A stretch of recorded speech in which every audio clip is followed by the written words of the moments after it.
വടക്കൻ കേരളത്തിൽ നാളെ മുതൽ ശക്തമായ മഴ ഉണ്ടാകുമെന്നാണ് കാലാവസ്ഥാ നിരീക്ഷണ കേന്ദ്രം ഇന്നലെ അറിയിച്ചത്.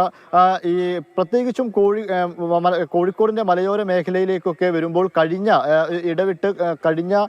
ഒരാഴ്ച മുൻപ് രണ്ടാഴ്ച മുൻപൊക്കെ തുടർച്ചയായിട്ടുള്ള മഴ പെയ്തിരുന്നു, ശക്തമായ മഴ പെയ്തിരുന്നു.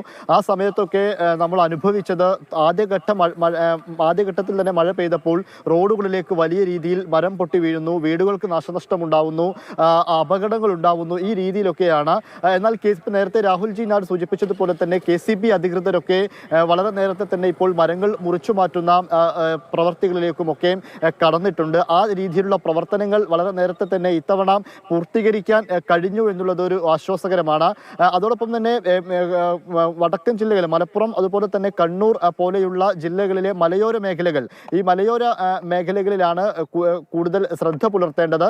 അതോടൊപ്പം തന്നെ ഈ തീരപ്രദേശങ്ങളിലൊക്കെ മത്സ്യബന്ധനത്തിനുമൊക്കെ ആയിട്ട് പോകുന്ന നിരവധി ആളുകളുണ്ട്, അവിടെയുള്ള വീടുകളുണ്ട്. അവിടെയൊക്കെ കൂടുതൽ ശ്രദ്ധ പുലർത്തണമെന്നൊരു നിർദ്ദേശം വളരെ നേരത്തെ തന്നെ കളക്ടർ ഇക്കാര്യത്തിൽ പുറപ്പെടുവിച്ചിട്ടുണ്ട്. എന്തായാലും ഇന്നലെയാണ് നിർദ്ദേശം വന്നത്. ഇന്നലെ മുതൽ തന്നെ വൈകിട്ടോടു കൂടി കാലാവസ്ഥയിലൊക്കെ വലിയ മാറ്റം സംഭവിച്ചിട്ടുണ്ട്.